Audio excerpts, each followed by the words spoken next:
بسم الله الرحمن الرحيم. كتاب أنزلناه إليك مبارك ليدبروا آياته وليتذكر أولو الألباب. صدق الله العظيم.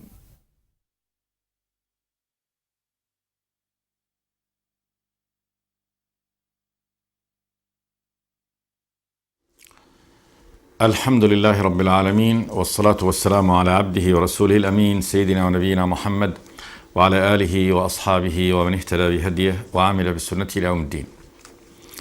وبعد، فيقول الله تبارك وتعالى: إن الذين كفروا ويصدون عن سبيل الله والمسجد الحرام الذي جعلناه للناس سواء العاكف فيه والباد ومن يرد فيه بإلحاد بظلم نذقه من عذاب أليم.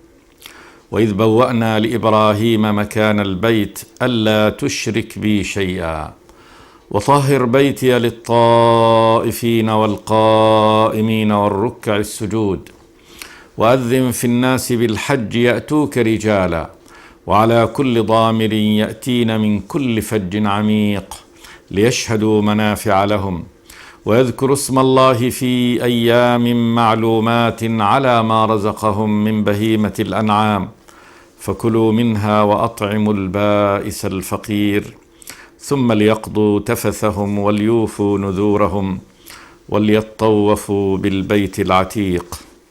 ذلك ومن يعظم حرمات الله فهو خير له عند ربه. وأحلت لكم الأنعام إلا ما يتلى عليكم فاجتنبوا الرجس من الأوثان واجتنبوا قول الزور.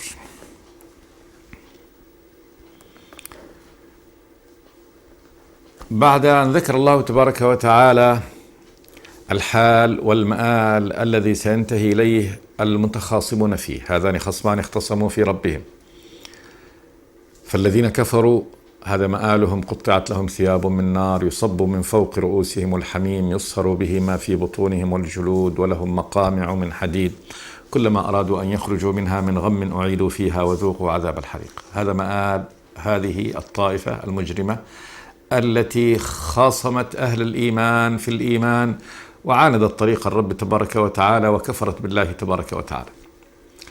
ثم الطائفة الأخرى أهل الإيمان: إن الله يدخل الذين آمنوا وعملوا الصالحات جنات تجري من تحتها الأنهار يحلون فيها من أساور من ذهب ولؤلؤا ولباسهم فيها حرير وهدوا إلى الطيب من القول وهدوا إلى صراط الحميد. ثم شرع الله تبارك وتعالى في بيان عظمة ومكانة وحرمة بيته العتيق الذي أقامه الله تبارك وتعالى في هذه الأرض الوسط، أرض مكة، ليكون منارة للعالمين. قال جل وعلا: أول شيء قال: إن الذين كفروا ويصدون عن سبيل الله والمسجد الحرام الذي جعلناه للناس سواء العاكف فيه والباد ومن يرد فيه بإلحاد بظلم نذقه من عذاب أليم. الصد عن سبيل الله وإخراج المؤمنين من حول هذا البيت كان جريمة مضافة إلى جرائم هؤلاء المتخاصمين في الله، جريمة من جرائم المشركين، مشرك العرب قريش أيضا بالخصوص، الذين قاموا بحرب أهل الإيمان وإخراجهم وهم أهل هذا البيت. قال جل وعلا: إن الذين كفروا، هذه أول جريمة. ثم ويصدون عن سبيل الله عن طريقه، لا يريدون أن يكون هناك مؤمن يسعى ويسلك طريق الرب تبارك وتعالى. والمسجد الحرام، المسجد الحرام من سبيل الله وهو كعبة الإسلام ومنار صراط الرب تبارك وتعالى. قال جل وعلا: الذي جعلناه للناس سواء العاكف فيه والباد. جعله الله تبارك وتعالى بتشريعه وبقيامه في هذا المكان سواء العاكف فيه والباد، أهله القائمون فيه، وكذلك الباد الذي يأتي لا بد أن يكون أن هذا مفتوح له مبذول ليد، لا يمنع عن هذا البيت، وإنما يأتي كل من أتى من البوادي ومن خارج هذا البيت فله حق فيه لأنه بيت الله تبارك وتعالى الذي أقامه الله تبارك وتعالى للعالم للناس. ثم قال جل وعلا: ومن يرد فيه بإلحاد بظلم نذقه من عذاب أليم. هذا وهد تهديد ووعيد من الرب تبارك وتعالى أن كل من أراد ممن هو في هذا المكان المسجد الحرام بإلحاد، ميل عن طريق الحق بظلم، نذقه من عذاب أليم. يعني أي ميل عن الحق الذي أراده الله تبارك وتعالى وجه إليه وصراته، وبظلم يظلم أن يظلم أحد من يعني عباد الله تبارك وتعالى فيه، قال جل وعلا: نذقه من عذاب أليم. فهذا تهديد منه سبحانه وتعالى. والعذاب الأليم هذه يعني صوره التي ذكرها الله تبارك وتعالى قبل، بأنه قال: فالذين كفروا قطعت لهم ثياب من نار يصب من فوق رؤوسهم الحميم يصهر به ما في بطونهم والجلود ولهم مقامع من حديد. هذا من صور العذاب الأليم الذي أعده الله تبارك وتعالى لهؤلاء الكافرين الصادين عن سبيل الله. ثم قال جل وعلا: وإذ بوأنا لإبراهيم مكان البيت. بوأناه له، الله تبارك وتعالى أظهره له وعلمه إياه وأراه المكان الذي سيبني فيه بيته. ومهد الله تبارك وتعالى لهذا الأمر في أن أمر إبراهيم في أول الأمر أن يسكن ابنه إسماعيل وزوجته هاجر إلى هذا المكان. ولما ترك إبراهيم زوجته هاجر وإسماعيل في هذه البرية التي لم يكن فيها أحد، أرض مكة مكان البيت، وخرج، وكان هذا بأمر الله تبارك وتعالى، صارت هاجر تركض وراءه وتقول له: يا إبراهيم، إلى من تتركنا في هذا المكان الذي ليس فيه إنس ولا شيء؟ فلا يرد عليها حسب أمر الله تبارك وتعالى. ثم قالت: الله أمرك بهذا؟ فقال، أشار يعني برأسه أن نعم، ما تكلم. فقالت: إذا لا يضيعنا.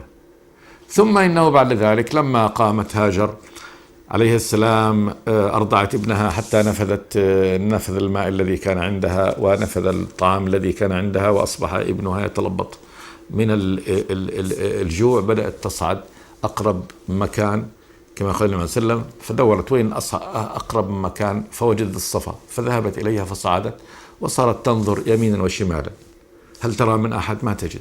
فهبطت ثم سارت إلى أن أتت الوادي بين الصفا والمروة، فصارت ترمل فيه وتركض فيه. ثم صعدت إلى المروة وصارت تنظر يمينا وشمالا، هل تجد أحد؟ لم تجد أحد. ثم عادت مرة ثانية إلى الصفا، فعلت ذلك 7 مرات.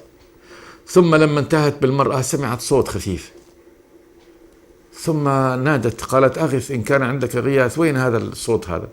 ثم عادت يعني تركض إلى المكان الذي تركت فيه إسماعيل، فوجدت جبريل عليه السلام في صورة رجل هناك، وكان ضرب الأرض بطرف قدمه فانفجرت يعني عين الماء، وقال لها: إن ها هنا يعني بيتا لله يبنيه هذا الغلام. قالت لها الغلام هذا، غلامك هذا سيبني بيتا هنا لله. وقال هذا يعني هذا المكان هو بيت الله وأهله يعني أهل الله تبارك وتعالى، فلا تخاف الضياع، لا تخافي أن تضيعي، لأن هذا المكان اختصه الله تبارك وتعالى بأن يبنى فيه بيت له سيبنيه هذا الغلام. فالله تبارك وتعالى بوأ لإبراهيم مكان البيت. لما شب وإبراهيم وإسماعيل وكبر، جاءه بعد ذلك أبوه وقال له: يعني يا بني، إن الله أمرني أن أبني بيتا في هذا المكان فتساعدني؟ فقال: نعم. فشمر إسماعيل عن ساعد الجد، وأتوا بدأ ينقلون الحجارة ويصنعون الملاط لها ويبنون ويقولون: ربنا تقبل منا إنك أنت السميع العليم. فالله تبارك وتعالى هو الذي عين ومكن إبراهيم من بناء البيت في مكانه. وإذ بوأنا لإبراهيم، فهي ليست يعني مجرد مثلا مقترح أو اجتهاد من إبراهيم، وإنما كان هذا بالنص من الله تبارك وتعالى أن يبني البيت في هذا المكان. وفي هذا تشريف للبيت، وأنه بني بأمر الله تبارك وتعالى، أمره المباشر، وليس مجرد نفث في الروع أو إلهام ألهمه الله تبارك وتعالى إبراهيم، وإنما هذا أمر كان بالأمر المباشر من الله تبارك وتعالى لإبراهيم عن طريق الملك أن يبني بيتا له في هذا المكان. وإذ بوأنا لإبراهيم مكان البيت الذي يقيم عليه، يعني هذا، وقيل بأنه قد كان هذا البيت الذي بناه إبراهيم على أسس كانت قد بنتها الملائكة، يعني عندما أهبط آدم عليه السلام من أول الأمر. ألا تشرك بي شيئا، ابن البيت لله تبارك وتعالى بدون أن يكون هذا البيت فيه شركة لأحد، فينسب إلى الله تبارك وتعالى. ألا تشرك بي شيئا وطهر بيتي للطائفين والقائمين والركع السجود. طهارة من كل معاني الطهارة، طهارة النظافة، من الطهارة الحسية قاذورات أو نجاسات، وكذلك الطهارة المعنوية وهو أن يدخل إلى هذا البيت أي شيء من هذه الأدناس الصور والتماثيل والأصنام التي تعبد من دون الله تبارك وتعالى. للطائفين هذه صورة العبادة حول الكعبة، والقائمين بالصلاة، والركع السجود للصلاة، كلها من أركان الصلاة حول هذا البيت.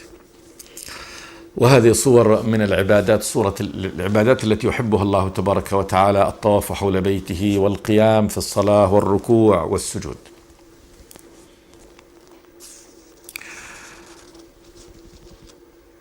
وأذن في الناس بالحج يأتوك رجالا وعلى كل ضامر يأتين من كل فج عميق. أذن، الأذان هو الإعلام، يعني أعلم الناس، أخبر الناس وقل لهم بأن يأتوا إلى هذا المكان للحج. أصل الحج هو يعني الزيارة المتكررة أو المجيء المتكرر لمكان معين يحج، بمعنى أنه يؤتى له المرة تلو المرة لهدف ولغاية عند هذا المحجوج.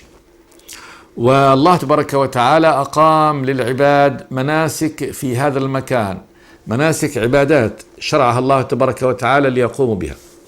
إذا نظرنا إلى هذه المناسك نجد أنها كلها مرتبطة بإبراهيم عليه السلام. فإن الله تبارك وتعالى أولا يعني قد جعل يعني المجيء إلى هذه الكعبة المكان الذي بوأه الله تبارك وتعالى لإبراهيم. الطواف حول البيت هو أشبه بعمل البناء الذي كان إبراهيم كان كذلك يبني هذا البيت ويدور بالبناء، يعني طبقة حتى أكمل بناء هذا البيت. السعي بين الصفا والمروة هو العمل تماما الذي فعلته هاجر عليه السلام، فإنها عندما ذهب إبراهيم عائدا إلى الشام وتركها وحدها على هذا النحو ومعها ابنها وفي مكان قفر ما في أي شيء، تقول له: لمن تتركنا في هذا المكان الذي ليس فيه إنس ولا شيء؟ وصارت تصعد إلى الصفا وتنظر ثم تذهب وترمل نفس المكان الذي أمرنا بالرمل فيه، وهو الوادي الذي رمل فيه النبي صلى الله عليه وسلم، هو نفس المكان الذي يعني نفس الفعل الذي فعلته يعني هاجر عليه السلام، ثم تصعد بعد ذلك إلى المروة ثم تعود مرة ثانية ثم تعود مرة ثانية، نفس الفعل. جعله الله تبارك وتعالى منسكا للعباد لينسكوه. إن الصفا والمروة من شعائر الله، فمن حج البيت أو اعتمر فلا جناح عليه أن يطوف بهما، ومن تطوع خيرا فإن الله شاكر عليم. جعل الله تبارك وتعالى الذهاب إلى منى ورمي الجمار نفس الفعل الذي أيضا هو مرتبط بالفعل الذي فعله إبراهيم. فإن إبراهيم عليه السلام لما أراد أن يذبح ابنه أخرجه إلى يعني ذلك المكان، وجاءه إبليس يعني تشكل له في صورة إنسان وقال له: وين تروح؟ لا، على ما تقتل ابنك أنت، ماذا فيك؟ فصار يحصبه يعني يأخذ أحجار ويحصبه بها. حصبه في هذه الأماكن الثلاثة التي جعلت كذلك للمسلمين مشعر ليحصبوا فيها الشيطان، نفس الفعل الذي فعله إبراهيم، بسم الله الله أكبر، بسم الله الله أكبر. وهذا الفعل الرمزي يرمز إلى ذاك الفعل الحقيقي الذي فعله إبراهيم، وكأن هذا إشعار من المؤمن أن عدوك هو الشيطان، هذا عدوك. زمزم التي فجرها الله تبارك وتعالى لإسماعيل ولأمه هاجر عليها السلام هي التي فجرها الله تبارك وتعالى الحجيج، وأصبح فيها نسك شرب النبي صلى الله عليه وسلم منها مستقبل الكعبة، وأمره بالتضلع من ماء زمزم، ولتبقى سقيا للحجاج الذين يأتون، كل واحد يأتي تبقى هذه سقيا، ويجعلها الله تبارك وتعالى سقيا أبد الدهر، سقيا أبد الدهر وإلى يومنا هذا، ليكون هذا أيضا مرتبط يعني ما فعله الله تبارك وتعالى لهذه الأسرة المباركة، إبراهيم وإسماعيل وهاجر. جعل الله تبارك وتعالى أعمالهم، حتى أعمالهم التي يعملوها بطريق يعني بطريق عفوي مو مقصود، فإن فعل هاجر عليه السلام لم يكن عملا يعني مقصودا لعبادة، وإنما عمل مقصود للبحث عن عن من يؤنسه وحدتها، من يعني ينقذها في مكانها هذا، فجعله الله تبارك وتعالى عبادة لأهل يعني لكل المؤمنين من لدن إبراهيم وإلى قيام الساعة. وأعلى الله تبارك وتعالى منار هذه الأعمال ببعثة النبي محمد صلوات الله والسلام عليه، فهو أعظم من جدد الأذان إلى حج بيت الله تبارك وتعالى، وأمته أعظم أمة حجت بيت الله تبارك وتعالى. وإلا فالحج فإنه منذ أذان إبراهيم عليه السلام بالحج، فإن هذا البيت لم يأتي بعد ذلك نبي من الأنبياء إلا وحج البيت، إلا عيسى، وعيسى يحج بعد ذلك في آخر الزمان. وقد قال النبي في أثناء خروج النبي إلى الحج، كان لا يمر بوادي يقول أي واد هذا؟ فيقول وادي الأزرق، يقول كأني بموسى على ناقة له خطامها ليف، يمر من هذا الوادي وله جؤار إلى الله بالتلبية. يقول كان يشوف موسى الآن وهو راكب ناقة خطامها النبي يصف خطامها، هذا أمر فرعي جزئي، إنه هذه الناقة وهذه صفتها تماما وهذا خطامها، وموسى مار من هنا له جؤار إلى الله بالتلبية. وذكر مجموعة من الأنبياء الذين حجوا هذا البيت قبل النبي صلوات الله والسلام عليه. قال الله لإبراهيم: وأذن في الناس بالحج. المجيء إلى هذا المكان مجيء متكرر، مرة ومرة ومرة متكرر، فهذا معنى الحج. إلى هذا المكان يأتوك رجالا. قال له هذا الأذان الذي ديت، وإبراهيم بلغ بلسانه، لم يكن يملك في هذا الوقت وسيلة إعلام تغطي الأرض، لكن الله تبارك وتعالى جعل دعوة إبراهيم هذا إلى حج البيت دعوة تسري في الأمم على لسان الأنبياء الذين أرسلهم الله تبارك وتعالى والرسل. يأتوك رجالا، يأتوك على طول، يستجيبون. يجعل الله تبارك وتعالى، جعل الله تبارك وتعالى للعالمين محبة وشوق إلى هذا المكان. أيضا بدعاء إبراهيم عليه السلام: وجعل أفئدة من الناس تهوي إليهم وارزقهم من الثمرات لعلهم يشكرون. يأتوك رجالا، يأتوا رجالا على أرجلهم، ماشين من أماكن بعيدة. وقد كان إلى وقت قريب يأتي قوافل الحجاج تأتي من الهند ومن الصين ومن الغرب، كلها قوافل رجالا ونساء وأطفالا يسيرون على أقدامهم، وكل التاريخ هذا. وكان يأتي أهل اليمن ماشين على أقدامهم عامتهم، ومنهم من يحمل أحد أبويه على ظهره وهو يأتي سائرا إلى حج هذا البيت. يأتوك رجالا، معجزة من معجزات وإخبار من الله تبارك وتعالى، ودليل على أن الله تبارك وتعالى هذا إخباره حق. من رأى هذه المشاهد ورأى كيف أن الناس يأتون هذا البيت بالفعل رجالا على أرجلهم يحملون الأثقال. قد رأيت أنا بنفسي ناس تأتي من أواسط إفريقيا وهو يحمل كل متاعه على رأسه وزوجته خلفه تحمل يعني ولد من أولادها على ظهرها وابن في يدها هذا وابن في يدها هذا ويؤمون هذا البيت. وكذلك من أواسط آسيا. وقد رأيت من يأتي كذلك من الغرب من المغرب والجزائر يسيرون على أقدامهم بقوافلهم رجالا ونساء حتى يأتوا بيت الله تبارك وتعالى.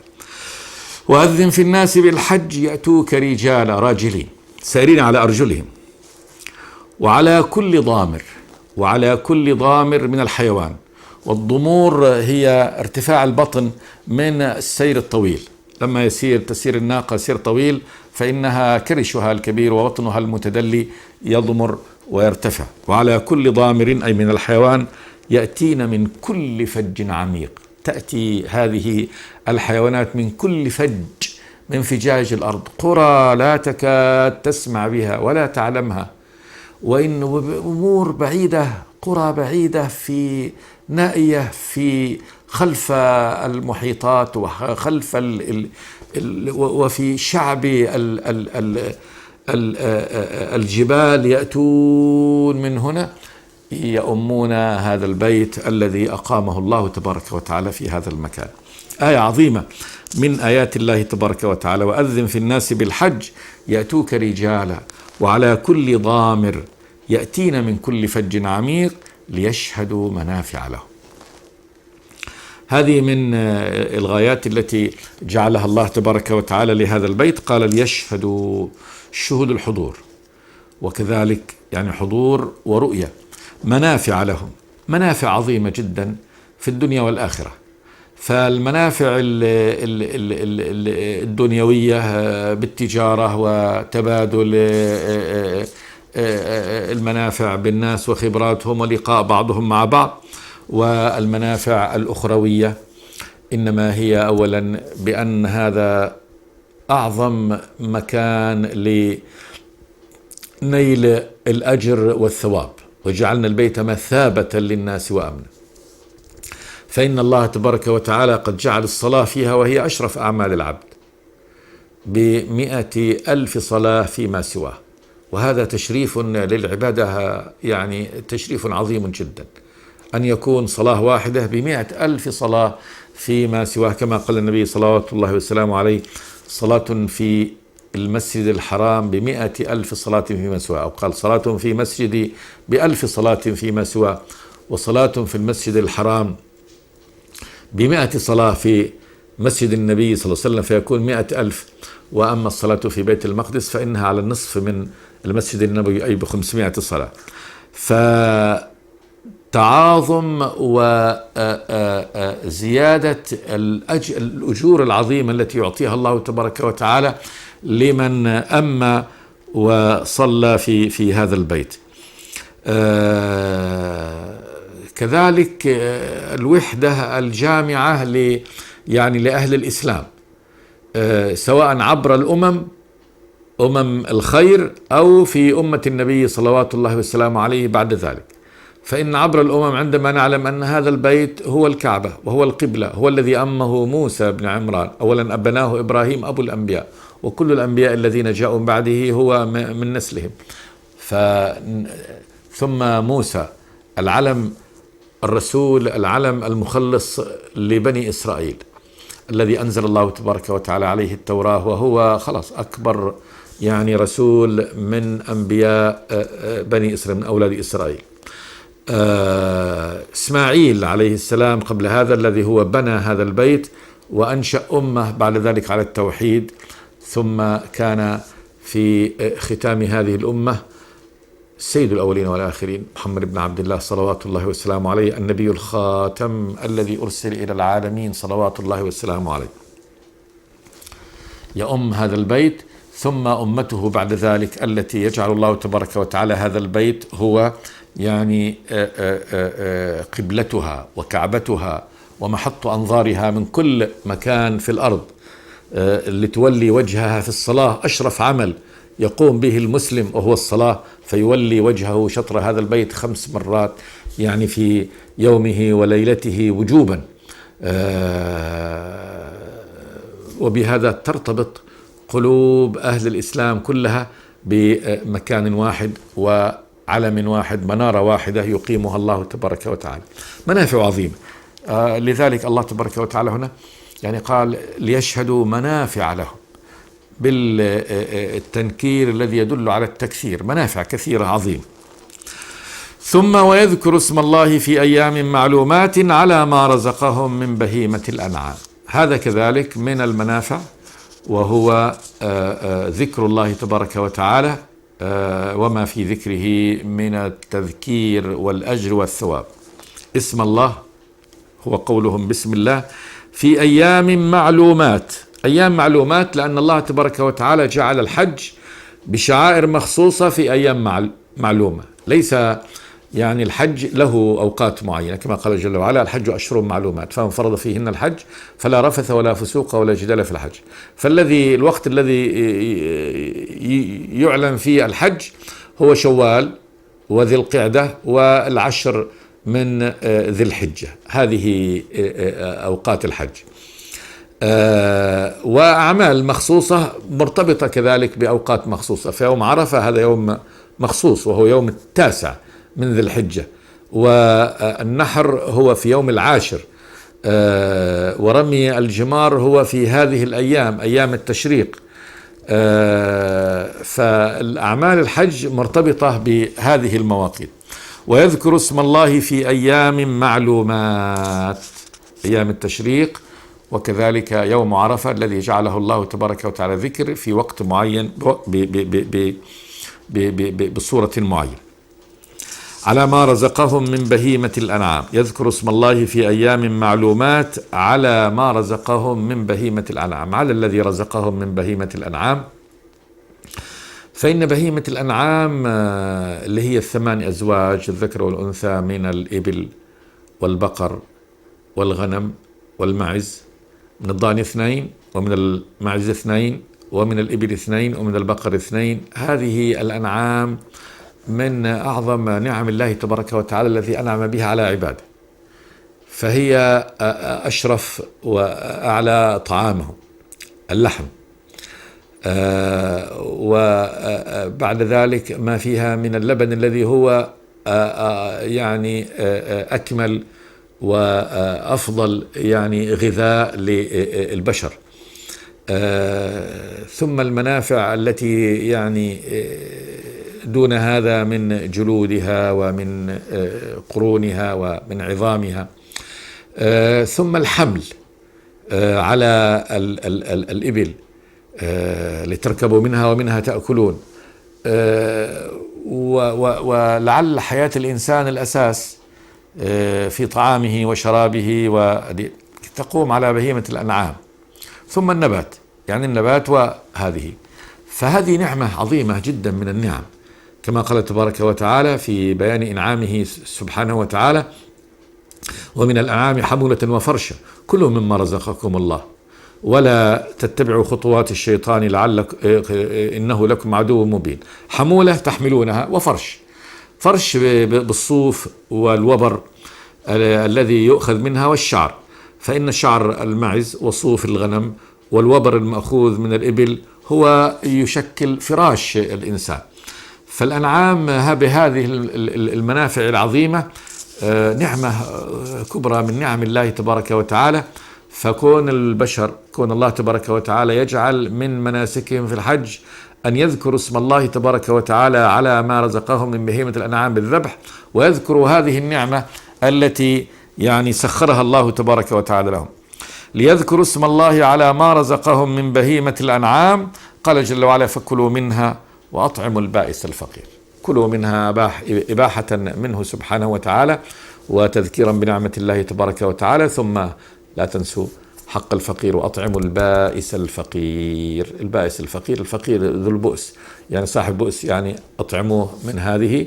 وقد شرع لنا عند ذبح يعني هذا النسك أن يأكل منه صاحبه وأن يطعم منها الفقراء يعني في هذا المكان، كما فعل النبي صلى الله عليه وسلم، فإنه في حجته ذبح بيده صلى الله عليه وسلم 63 بدنة بسن، كل واحدة بسن عمره صلوات الله وسلامه عليه، ثم أخذ من كل يعني واحدة بضعة طبخت وشرب من مرقها صلوات الله وسلامه عليه ليأكل منها، ثم وزعت بعد ذلك في الفقراء والمساكين، فكلوا منها وأطعموا البائس الفقير. نقف إن شاء الله ونكمل في الحلقة الآتية. صلى الله وسلم على عبده ورسوله. بسم الله الرحمن الرحيم. كتاب أنزلناه إليك مبارك ليدبروا آياته وليتذكر أولو الألباب. صدق الله العظيم.